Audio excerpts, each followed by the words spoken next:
Class. आज हम जैसे कि हमने अभी तक पढ़ा लोकतंत्र है ना, तो लोकतंत्र मतलब पब्लिक का शासन है ना। अब लोकतंत्र के बाद हम अध्याय 2 पे आ जाते हैं। क्या है? संविधान निर्माण। अच्छा, संविधान आप क्या जानते हैं? संविधान मतलब हमारा जो देश है बहुत ही बड़ा विशाल देश है ना। अब इसको चलाने के लिए यदि कोई नियम कानून नहीं होगा तो क्या होगा? व्यक्ति अपने आप ही लड़ के वो होगा, मारेगा कूटेगा। तो उसको चलाने के लिए क्या होता है? एक नियम बनाए जाते हैं। तो जब हमारा देश कब आज़ाद हुआ? 15 अगस्त 1947 को। तो आज़ाद होने के बाद जो है हमारे देश में संविधान सभा का गठन हुआ। मतलब कई लोग मिले, इकट्ठे हुए और कुछ नियम बनाए देश को चलाने के लिए, है ना। तो देश को चलाने के लिए जो नियम बनाए गए हैं वो संविधान सभा में बनाए गए। तो इस प्रकार हमारे संविधान क्या होता है? जब किसी भी देश का संविधान उस देश की क्या होती है? राजनीतिक व्यवस्था का बुनियादी ढांचा जो होती है, राजनीतिक व्यवस्था का बुनियादी ढांचा निर्धारित करता है। अब संविधान में क्या होता है? शासन के सभी अंग क्या होते हैं? व्यवस्थापित कौन कौन से अंग होते हैं? इसके शासन के कौन कौन से अंग होते हैं? संविधान में शासन के सभी अंग जैसे कि व्यवस्थापिका, कार्यपालिका, न्यायपालिका की रचना तथा शक्तियां, कार्यों और दायित्व का उल्लेख होता है। किसमें होता है? संविधान का जो ढांचा तैयार किया जाता है। अब किसी भी देश का शासन जिन मूलभूत नियम, जो नियम बनाए जाते हैं, नियम एवं कानूनों के अनुसार जो चलाया जाता है, उनके संकलित प्रलेखों को क्या बोलते हैं? संविधान कहते हैं। तो एक बार हम फिर से पढ़ लेते हैं। संविधान किसे कहते हैं? किसी भी देश का शासन जिन मूलभूत नियम, हम बताए ना कि शासन को चलाने के लिए जो नियम बनाए गए हैं, है ना। तो हमारा संविधान कैसा है? लिखित और विस्तृत मतलब संविधान है। और हमारे संविधान की और क्या विशेषता है? हमारा संविधान जो है वो बहुत ही बड़ा है और लिखित है। कुछ देशों के संविधान जो है वो लिखित नहीं है, लेकिन हमारे देश का संविधान लिखित है, मतलब वो साक्ष्य है वो कि लिखित रूप से है और बड़ा है हमारा संविधान सबसे। अब इसके जो शासन के जो मूलभूत नियम एवं कानून के अनुसार जो हमारा देश जो चलाया जाता है शासन, उनके जो संकलित जो प्रलेख हैं उनको क्या बोलते हैं? संविधान कहते हैं। तो कैबिनेट मिशन के सुझावों के आधार पर जुलाई 1946 में क्या हुआ था? संविधान सभा के सदस्यों का क्या किया गया था? निर्वाचन। इसका निर्वाचन हुआ था। कब हुआ था? 1946 में हुआ था। और स्वतंत्रता आंदोलन के प्रमुख जो नेता थे उस समय, जो आंदोलन जिन्होंने किया उसके जो प्रमुख नेता थे, उन्होंने संविधान निर्माण में विशेष योगदान दिया। और संविधान सभा में कौन कौन से थे नेता उस समय? डॉक्टर राजेंद्र प्रसाद जो कि हमारे देश के प्रथम राष्ट्रपति नियुक्त हुए थे, जवाहरलाल नेहरू जो कि हमारे देश के प्रथम प्रधानमंत्री नियुक्त हुए थे, सरदार पटेल और मौलाना अब्दुल कलाम आज़ाद और श्यामा प्रसाद मुखर्जी आदि ने क्या किया था? अपना मतलब बहुत ही ज़्यादा इनका विशेष योगदान था संविधान को बनाने में, उन्हें प्रदर्शन करने में महत्वपूर्ण भूमिका निभाई थी। अब संविधान जो सभा हुई थी उसकी पहली बैठक कब हुई थी? 9 दिसंबर 1946 को इसकी पहली बैठक हुई थी। और संविधान सभा की जो दूसरी बैठक हुई थी वो हुई थी 11 दिसंबर 1946 को हुई थी, जिसमें डॉक्टर राजेंद्र प्रसाद को क्या बनाया गया था? उन्हें स्थायी, उनको अध्यक्ष बना दिया गया था। नवनिर्मित संविधान स्थायी अध्यक्ष चुना गया था। और नवनिर्मित संविधान कब लागू किया?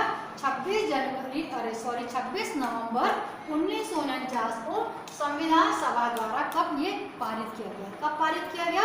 नवनिर्मित संविधान 26 नवंबर 1949 को संविधान सभा द्वारा पारित किया गया। अब संविधान निर्माण को सुगम मतलब सरल बनाने के लिए इसको क्या किया? विभिन्न समिति बनाई गई। जैसे हमारा जो संविधान था काफ़ी बड़ा था, इसलिए उसको अलग अलग उसके मतलब उसके प्रारूप बनाए गए। तो कुल 8 समितियाँ अलग अलग जो बनाई गई। तो अलग अलग जो समिति बनी मतलब अलग अलग जो ग्रुप बने उनका भी एक अध्यक्ष बनाया गया। तो जो प्रारूप समिति जो बनी उसका अध्यक्ष किसको बनाया गया? डॉक्टर भीमराव अम्बेडकर को बनाया गया। और संविधान सभा का लिखित प्रारूप जो था वो 21 फरवरी 1948 को संविधान सभा के अध्यक्ष को सौंपा गया। अब हम भारत, अब इसमें संविधान जो हमारी जो संविधान जो लिखा गया उसमें महत्वपूर्ण बातें क्या थी? कि हम भारत के लोग, भारत एक क्या है? संपूर्ण प्रभुत्व वाला, मतलब सारा जो है उसमें संपूर्ण प्रभुत्व मतलब हमारा है, किसी अन्य देश का उसमें कोई भी क्या है? कोई भी उसका अधिकार नहीं है। हम संपूर्ण प्रभुत्व मतलब जितना भी भारत से कन्या मतलब जो है जम्मू कश्मीर से कन्याकुमारी तक है जो भारत, वो एक है, संपूर्ण प्रभुत्व संपन्न है, समाजवादी मतलब जो पूरे समाज में रहने वाले लोग हम सब एक हैं। पंथ निरपेक्षता, पंथ मतलब क्या होता है, हम कभी किसी भी भाषा, जाति, धर्म को लेकर हमने कभी भी किसी व्यक्ति से हम मतभेद नहीं करेंगे, मतलब कानून की नज़र में वो व्यक्ति क्या होगा, एक होगा। और लोकतंत्र मतलब पब्लिक, जन आधार के आधार पर गणराज्य होगा। उस लोकतांत्रिक मतलब पब्लिक जो गणराज्य बनाती है, बनाने के लिए समस्त नागरिक को सामाजिक, आर्थिक तथा राजनैतिक न्याय, मतलब हमको राजनीतिक न्याय मिलता है ना, राजनीति में मतलब कोई भी व्यक्ति जो है जो कि भारत का नागरिक है वो राजनीति में भाग ले सकता है, देश के आर्थिक विकास में बहुत सहयोग कर सकता है। और सामाजिक रूप से किसी भी जो क्रिया होती है समाज के द्वारा, जो समाज में रहते हैं हम, सामाजिक रूप से कोई भी क्रिया उसका संचालन में उसका योगदान हो सकता है, उससे किसी भी प्रकार का कोई जो है वो भेदभाव नहीं किया जाएगा। राजनीतिक न्याय, विचार और अभिव्यक्ति, विश्वास तथा धर्म और उपासना की उसको क्या होगी, उपासना मतलब पूजा, उसको उसकी पूरी स्वतंत्रता प्राप्त होगी। तो ये हमारे संविधान में मेन जो बातें हैं वो उल्लेखित की गई, अर्थात हमारे यहाँ हर व्यक्ति जो है वो स्वतंत्र है, मतलब उसको हर व्यक्ति जो कि जो वयस्क होता है 18 वर्ष का, उसको वोट देने का अधिकार है।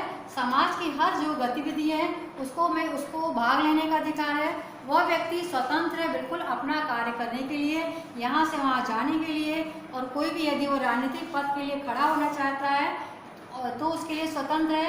यदि वो कोई धार्मिक उपासना, पूजा पाठ करना चाहता है, या वो जिस भी धर्म का है उस धर्म को अपना, मतलब उस धर्म की अपनी संस्कृति को, उस धर्म को यदि जो भी पूजा पाठ करना चाहे तो वह उसके लिए पूरा स्वतंत्र है, मतलब उसको कोई भी रोक टोक नहीं है यदि वो भारत का वासी है तो ये हमारे मतलब जो संविधान है उसमें ये प्रमुख बातें उल्लेखित की गई हैं। तो संविधान सभा में क्या, एक बार हम फिर इसको रिपीट कर लेते हैं, किसी भी देश का जो संविधान है वह उस देश की राजनीतिक व्यवस्था का बुनियादी ढांचा निर्धारित करता है। तो क्या करता है किसी भी देश का संविधान, उस देश की राजनीतिक व्यवस्था का बुनियादी ढांचा निर्धारित करता है। संविधान में शासन के सभी अंग कौन कौन से लगे होते हैं, जैसे व्यवस्थापिका, कार्यपालिका और न्यायपालिका की रचना, शक्ति, कार्यों और दायित्व का उल्लेख होता है। और किसी भी देश का शासन जिन मूलभूत नियम एवं कानूनों के अनुसार चलाया जाता है उसके संकलित प्रलेख को हम क्या बोलते हैं, संविधान कहते हैं। कैबिनेट मिशन के सुझावों के आधार पर जुलाई 1946 में संविधान सभा के सदस्य का निर्वाचन हुआ। तो उसमें कौन कौन से महत्वपूर्ण जो सदस्य थे जो कि आज़ादी में भी उन्होंने भाग लिया था, डॉक्टर राजेंद्र प्रसाद, पंडित जवाहरलाल नेहरू और श्यामा प्रसाद मुखर्जी, मौलाना अब्दुल कलाम आज़ाद, इन्होंने बाबा साहब अम्बेडकर आदि ने पथ प्रदर्शन करने में महत्वपूर्ण भूमिका निभाई थी। और संविधान सभा की पहली बैठक कब हुई थी, 9 दिसंबर 1946 को हुई थी, और संविधान सभा का दूसरी बैठक 11 दिसंबर 1946 को हुई थी, जिसमें डॉक्टर राजेंद्र प्रसाद को स्थायी रूप से अध्यक्ष चुना गया था। और 9 दिन में संविधान 26 नवंबर 1949 को संविधान सभा द्वारा पारित किया गया था। और संविधान निर्माण को सुगम बनाने के लिए, मतलब कि सरल बनाने के लिए उसके विभिन्न समितियां बनाई गई थी, जिनके अध्यक्ष कौन थे, प्रारूप समिति के अध्यक्ष डॉक्टर भीमराव अम्बेडकर को बनाया गया था। और संविधान का लिखित प्रारूप कब 21 फरवरी 1948 को संविधान सभा के अध्यक्ष को सौंपा गया था। इस प्रकार भारत के लोग, जो कि भारत एक संपूर्ण प्रभुत्व राज्य है, मतलब पूरा उसमें वो स्वतंत्र है और निष्पक्ष है, और किसी भी के जाति के प्रति और पूरा संपूर्ण प्रभुत्व, मतलब उसका भारत के हर कोने मतलब उसका अधिकार है, और समाजवादी, पंथ निरपेक्ष है, लोकतंत्रात्मक गणराज्य है। इसे बनाने के लिए समस्त नागरिकों को सामाजिक, आर्थिक, राजनीतिक न्याय, विचार, अभिव्यक्ति तथा विश्वास, धर्म और उपासना की पूरी स्वतंत्रता है। तो ये आज हमने पढ़ लिया संविधान निर्माण कैसे बना। इसके आगे हम पढ़ेंगे संविधान, हमारा जो संविधान जो बना इसकी क्या विशेषताएं थी, इसके आगे हम बाद में ये पढ़ेंगे, अगले पीरियड में हम ये पढ़ लेंगे। लेकिन आज हमने पूरा पढ़ लिया कि संविधान की रचना कैसे हुई है। तो ये आप अच्छे से अपनी कॉपी में लिख लीजिए कि संविधान की रचना कैसे हुई है, उसके बारे में पूरा, कौन इसका अध्यक्ष बना, कौन इसका प्रारूप समिति का अध्यक्ष बना, कौन स्थायी अध्यक्ष बनाया गया, कब इसको प्रारूप को कब सौंपा गया, और इसमें क्या क्या प्रमुख बातें उल्लेखित की गई, संविधान किसे कहते हैं, इसके प्रमुख अंग कौन कौन से होते हैं, व्यवस्थापिका, कार्यपालिका, न्यायपालिका इत्यादि। तो ये सब आप लोग प्लीज़ अपनी कॉपी में नोट करते जाइए। नंदिनी, यदि वीडियो देख रहे हैं तो सभी को इस आप दोस्तों को बोलिए कि वीडियो देखें। रिया, वीडियो यदि देख रहे हो तो आप लोग सबको ही अपने कॉपी में लिखते जाइए और आप लोग हमको फिर इसको पोस्ट करिए, मतलब कि अपनी फ़ोटो खींच के, मतलब जो कॉपी में लिख रहे हैं उसको हमको भेजिए ताकि हम देखें कि आप लोग कॉपी में कैसा वर्क कर रहे हैं। आज के लिए इतना ही, अब इसके आगे का हम नेक्स्ट पीरियड पढ़ाएंगे।